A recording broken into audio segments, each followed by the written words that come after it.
Anna Balmer wasn't used to accidents. She prided herself on being careful, the kind of person who measured twice and cut once. But that Sunday morning, while fixing a loose shelf in her kitchen, her hand slipped.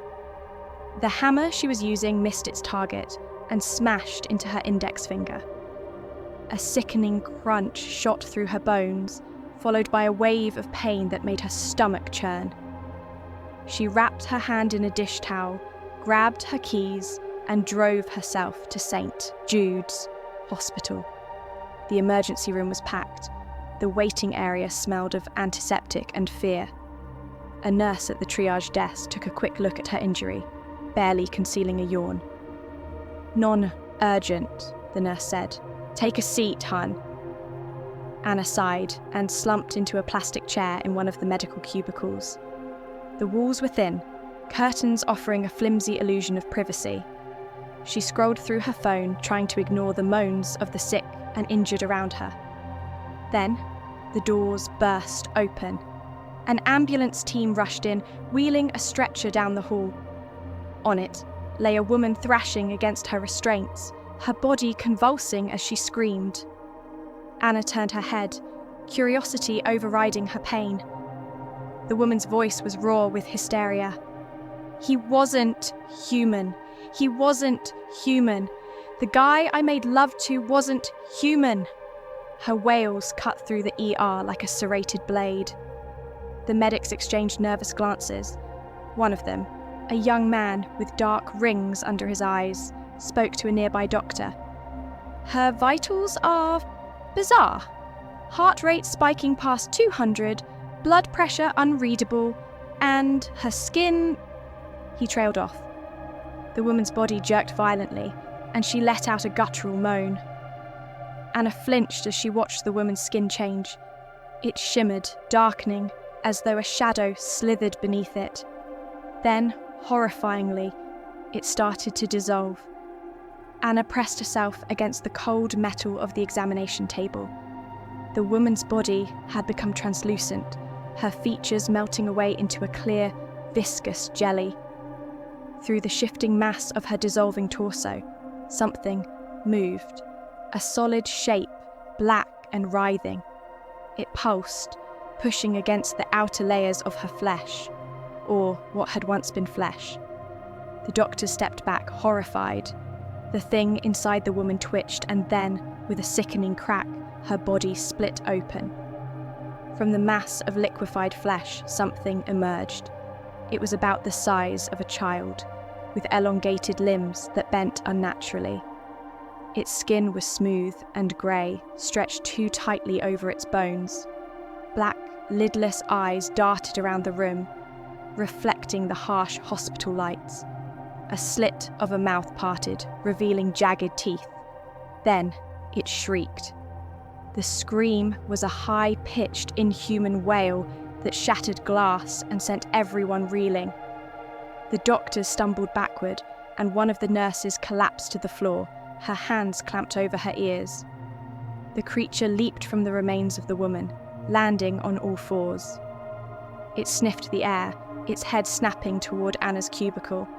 Its mouth opened again, lips pulling back into something that might have been a smile. Then it moved. A blur of motion, a flash of claws. A security guard drew his gun, but before he could fire, the creature slammed into him. The man let out a choking gasp as talons tore through his chest. Blood splattered the white walls of the ER. The remaining staff fled. Alarms blared. A voice came over the intercom. "Code Black. Secure the facility. Code Black." The police arrived first, followed by a team in hazmat suits. The creature was fast, almost too fast for the human eye to track, but it was outnumbered. Tranquilizer darts hit its skin, and after a struggle that left 3 officers injured, it collapsed. Then, the military arrived. A convoy of black, unmarked vehicles surrounded the hospital. Soldiers in full tactical gear poured in, their movements coordinated and efficient. They followed strict biohazard containment protocols, establishing a perimeter with electronic barriers and sensor nodes.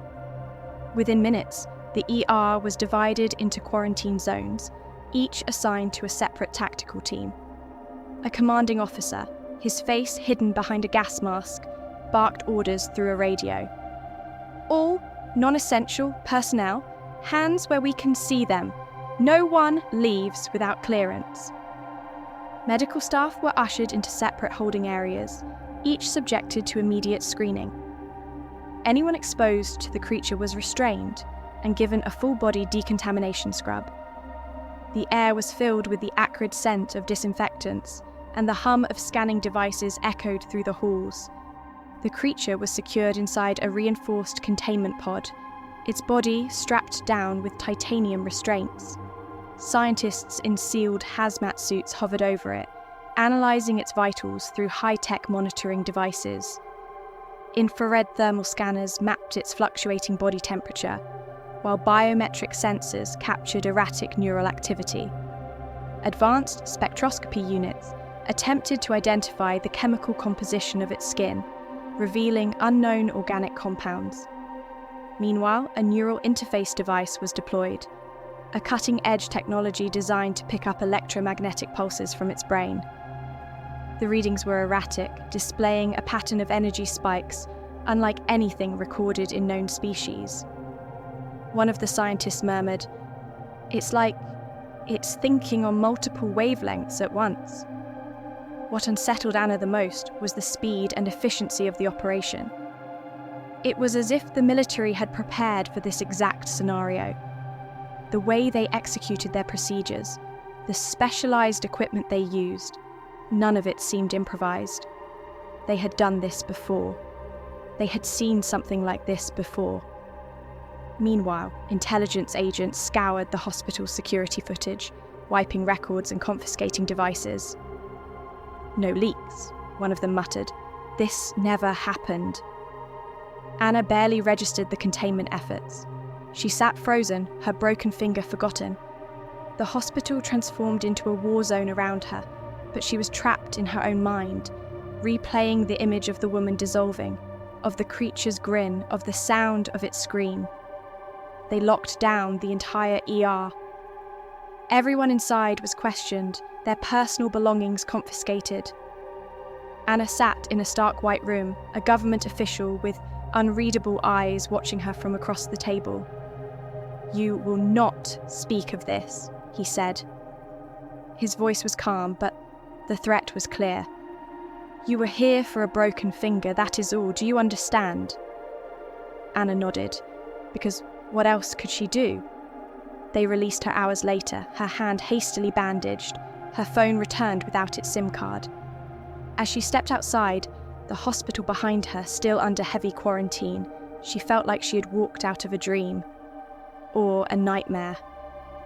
Days later, Anna sat alone in her apartment, staring at the television.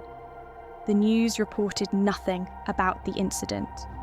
No mention of a lockdown, no strange creatures, no liquefying women.